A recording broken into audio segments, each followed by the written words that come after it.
Robots that look like us. Robots that walk, talk, and someday work beside us. The future, served, human-shaped. It's a simple idea and a seductive one. But what if the human shape is the gimmick, not the solution? We take a closer look at the story behind the headlines, the demos, and the funding rounds. Why the dream of humanoid robots may be built more on investor appetite than on engineering reality. Humanoid robots are appealing because they map onto our world. Tools, door handles, chairs, everything is designed for hands, for legs, for a human center of mass. The logic? Build robots with the same shape, and they'll fit into our world. Sounds neat, but looks can be deceiving. 5 key technical challenges will determine whether these robots will transform daily life or remain confined to carefully staged environments. Walking on 2 legs is hard. Every step is a controlled fall. Animals evolved millions of years to solve balance, reflexes, and efficiency together. Engineers are still solving those same problems in hardware, software, sensors, and battery life. And each of those is expensive, fragile, and complex. Unlike wheeled robots, humanoids can't simply stand still. Every moment upright requires computation, energy, and precision, maintaining the zero moment point, the narrow window between balance and collapse. If the power fails, they fall.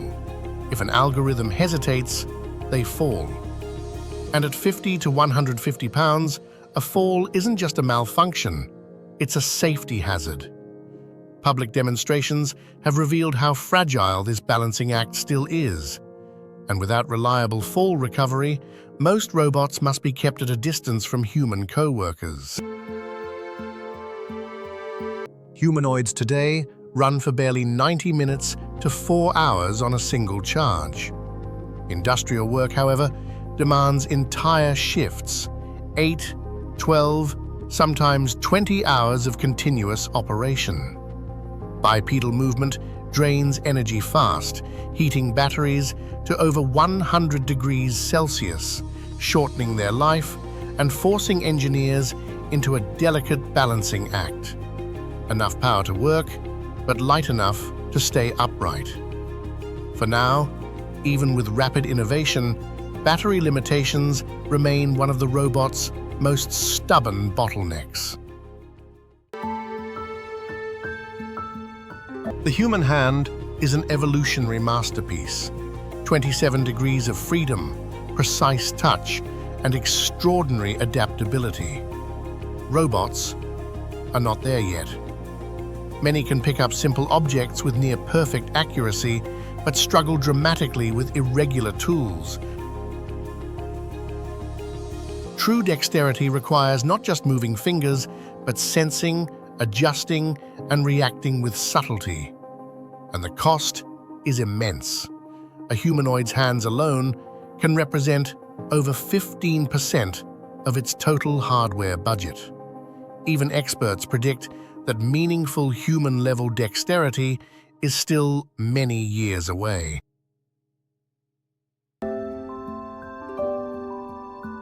Video demonstrations often show humanoids performing impressive tasks alone. But many of these moments hide a critical fact. The robot isn't truly working unsupervised.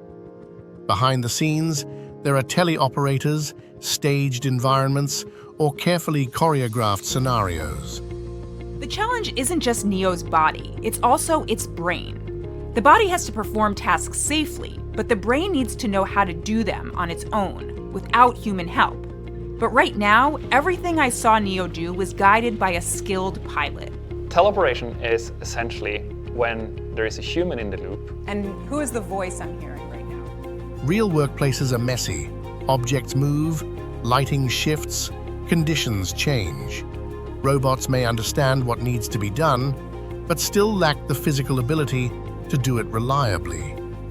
Even after 1 million training examples, leading humanoids still fall far short of the consistency needed for independent industrial work. Full autonomy remains several years away. For decades, industrial robots stayed behind cages for a reason. They are powerful, fast, and dangerous. Now humanoids are meant to work next to us, in warehouses, homes, even elder care facilities. But until recently, no dedicated safety standard existed for this type of robot. The technology is advancing faster than regulation can keep up, and in environments like homes or hospitals, the acceptable margin for error approaches 0. For now, many deployments still rely on fenced zones, an acknowledgement that safe, close collaboration is not yet solved. Let's look at who's racing to make human-shaped robots, and why. This is not just a hobby, it's venture-scale, headline-grabbing, and capital-intensive. Apptronic, an Austin-based startup, has pushed humanoid prototypes and landed large partnerships and funding to scale production. In early 2025, they raised a headline-grabbing $350 million to commercialize their Apollo humanoid and to pursue warehouse and logistics work. That kind of money accelerates the message. Humanoids are almost here, and investors listen. Figure, another big name, went even further in its promises, publicly planning to ship massive numbers of humanoids and attracting billions in investment. Its CEO has framed humanoids as a solution to broad labor shortages and suggested aggressive shipping targets that pundits say are audacious. Those claims helped pull in big backers and big expectations. And then there's Tesla. Optimus, Elon Musk's humanoid project, has been a lightning rod, used to showcase AI ambition, but also criticized as a PR vehicle with limited practical demos and slower than promised progress. Skeptics call some of the publicized presentations showmanship rather than mature robotics engineering. Even newer players, like 1X, pitching home assistant humanoids, blend shiny consumer videos with pre-orders and aspirational timelines. The pattern is familiar: prototype, viral demo, press, fundraising, even bigger claims. But the race isn't confined to Silicon Valley or US venture capital.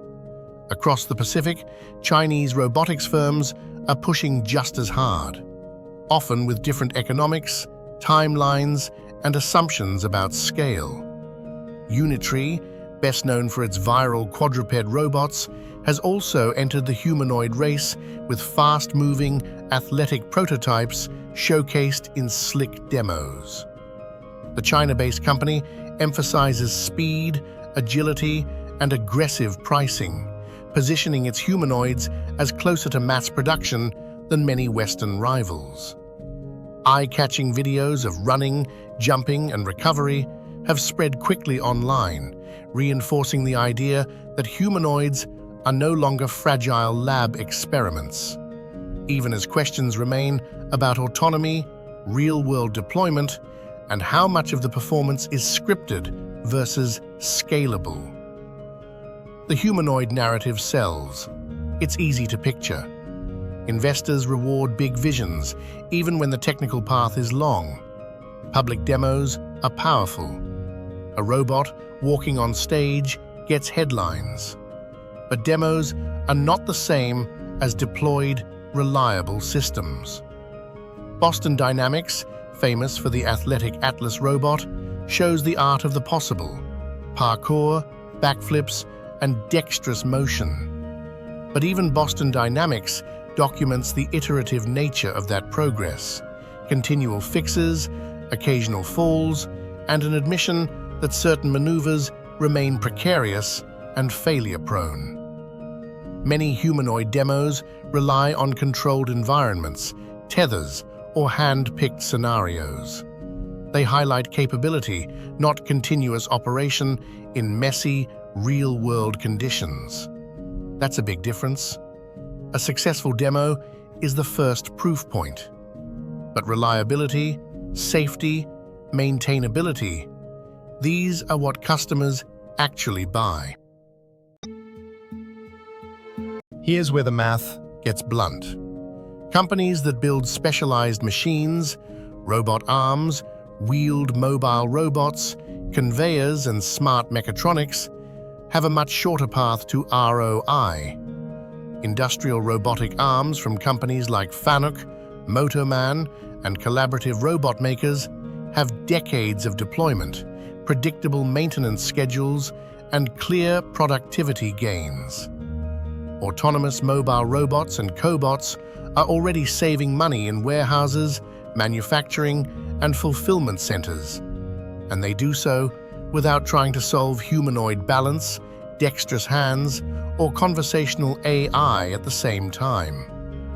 Specialized robots do one job, and they do it well. They're cheaper, easier to certify, and simpler to integrate. The market agrees. Collaborative robots and AMRs are growing rapidly because they provide concrete returns. Businesses buy returns, not hype. In the real world, companies care about uptime and predictability. If a robot does one task faster and more reliably than a human, they adopt it. Humanoids just add complexity. Humanoid robotics is not just engineering, it's also storytelling. Big visions attract big funding, and funding requires big narratives. Startups use compelling visuals, a robot in a living room or hauling boxes at a distribution center to sell a future. That future helps raise rounds, secure press, and recruit talent. But the incentives can push companies to prioritize visible milestones and viral demos over the messy, less glamorous work of ruggedization, safety certification, and long-term cost reduction.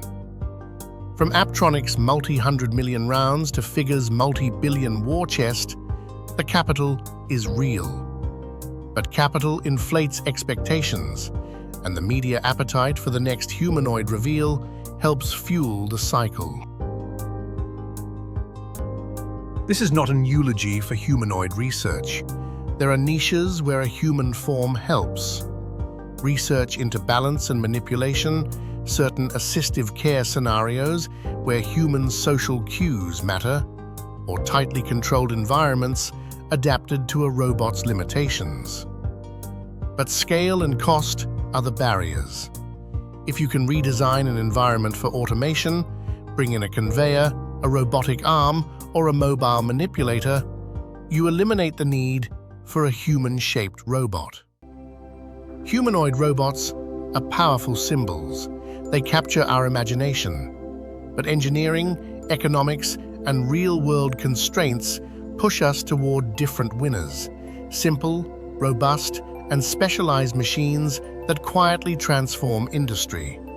The spectacle of a human-shaped robot matters for headlines and for investors, but the factories, hospitals, and warehouses that actually change the world will be populated by robots that do the job, not the ones that look the part. Design the world for the right tools, and the future will arrive faster than any walking promissory note.